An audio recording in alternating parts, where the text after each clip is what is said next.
Abdullah tumbuh besar dan mulai menjadi seorang pemuda yang cerdas, yang pintar, membantu ayahnya. Maka oleh Abdul Muttalib dinikahkan, dan dinikahkan oleh seorang wanita yang bernama Aminah. Dan Aminah dari turunan Abdul Manaf juga, jadi satu jalur, masih sepupu dengan Abdullah. Hanya saja dari Aminah ini, dari paman-pamannya Aminah itu dari penduduk asli Madinah, dari Aus dan Khazraj, dari suku Ansar di Madinah. Maka Nabi SAW di sini memiliki jalur dari dua kota suci, Mekkah dan Madinah. Pada saat sudah selesai melahirkan, baru menikah, beberapa hari kemudian ada tanda-tanda kehamilan di Aminah.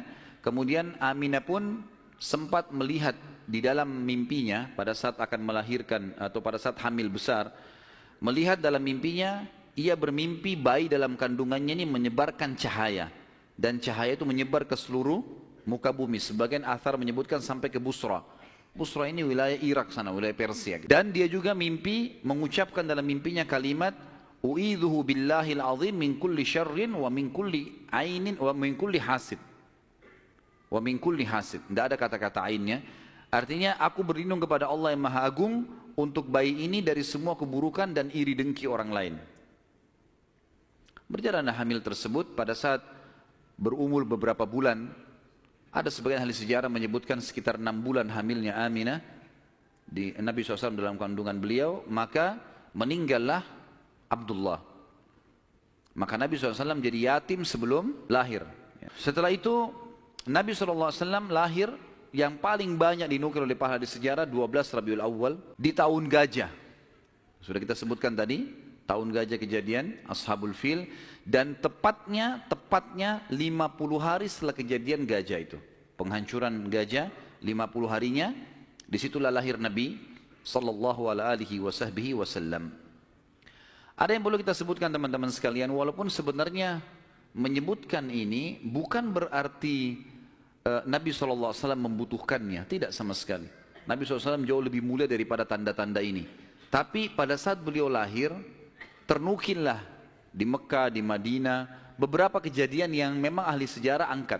Yang pertama, kejadian yang unik pada saat Nabi SAW lahir adalah terlihatnya bintang Ahmad namanya. Apa itu bintang Ahmad? Orang-orang Yahudi yang ada di Madinah itu meyakini kalau Nabi terakhir yang mereka tunggu di Madinah keluar itu, kalau dia lahir akan kelihatan bintang yang mereka istilahkan dengan bintang Ahmad, dan mereka mengukir-ngukir bintang itu sesuai dengan keterangan dari Taurat. Seperti itulah pemahamannya pada saat itu. Allahu a'lam tentang masalah kebenaran masalah bintang ini, tapi yang jelas kebenaran bintang itu bisa dipercaya atau tidak, karena kita dalam Islam taunya bintang nggak boleh dipercaya gitu kan. Tapi ini pada saat itu dinukil oleh Hassan ibn Thabit radhiyallahu anhu, penyair Nabi SAW. Kebetulan umurnya dia beda 7 tahun dengan Nabi SAW. Beliau mengatakan setelah masuk Islam, setelah Nabi SAW hijrah ke Madinah, beliau mengatakan pada hari Nabi SAW lahir, aku kebetulan berada di salah satu benteng Yahudi, dan naiklah di malam hari kebetulan salah satu pendeta Yahudi lalu teriak dengan suara keras, wahai Yahudi, hai sekalian kaum Yahudi, sungguh telah terlihat pada malam ini bintangnya Ahmad, dan tidak terlihat kecuali pada saat ia lahir. Dan menurut Hassan ibn Thabit radhiyallahu anhu, memang umurnya beda 7 tahun dengan Nabi SAW, dan pada hari itu memang hari kelahiran baginda Nabi SAW. Yang kedua dinukil oleh para ulama tentang masalah kejadian-kejadian unik adalah Nabi SAW pada saat lagi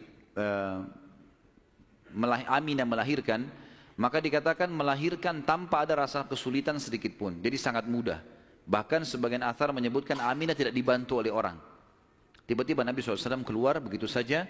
Dan yang ketiga, pada saat lahir, maka Nabi SAW dalam kondisi mengangkat kepalanya ke langit, seakan-akan orang yang sedang berdoa. Yang keempat, Nabi SAW lahir dalam kondisi sudah terkhitan. Sudah terkhitan.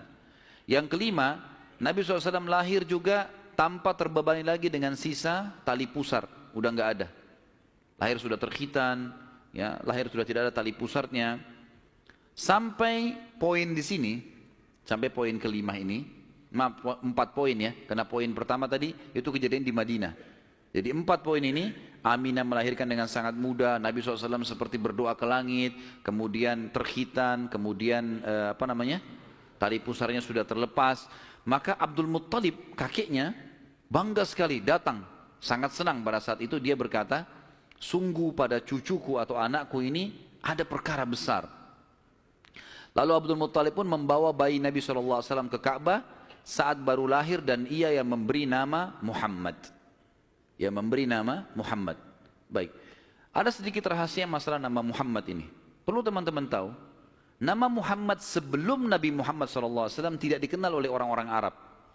Gak ada satupun orang Arab bernama Muhammad pada saat itu, belum ada. Terus dari mana nama ini? Kok Abdul Muttalib bisa berikan nama cucunya? Ada kisahnya. Jauh sebelum lahir Nabi SAW, Abdul Muttalib pernah jalan-jalan ke negeri Syam bersama dengan 3 orang sahabatnya. Yang pertama Sulaiman bin Mujazi', salah satu kepala suku di Mekah. Yang kedua Hulayla bin Hajij. Dan yang ketiga Himran bin Rabi'ah. 3 orang ini bersama Abdul Muttalib, 4 orang ini pergi ke negeri Syam. Pas tiba di negeri Syam, ada salah satu pendeta Nasrani menemui mereka lalu berkata, kalian dari mana? Kata Abdul Muttalib, dari Jazirah Arab. Dari mana tempatnya? Dari kota Mekah. Kata pendeta itu, dari kota kalian nanti akan keluar Nabi terakhir. Dan Nabi terakhir itu bernama Muhammad. Kata Abdul Muttalib, dari mana engkau tahu itu semua? Dia bilang, dari kitab kami. Dalam Injil disebutkan. Namanya Muhammad. Maka keempat orang ini bertekad pada saat itu untuk memberikan nama kalau mereka dikaruniai anak setelah itu atau cucu, Muhammad. Dan dari 4 orang ini, pada saat balik ke Mekah, orang yang pertama mendapatkan cucu laki-laki adalah Abdul Muttalib. Itulah Nabi Muhammad SAW. Maka dia pun mengangkat bayi Nabi SAW lalu keliling di dekat Ka'bah lalu mengatakan, anak ini memiliki perkara yang besar. Aku memberikan nama Muhammad. Aku memberikan nama Muhammad. Terus dia mengucapkan kalimat itu. Kemudian selanjutnya teman-teman sekalian, yang keenam adalah goncangnya istana Kisra di Persia. Dan rubuhnya 14 teras istananya.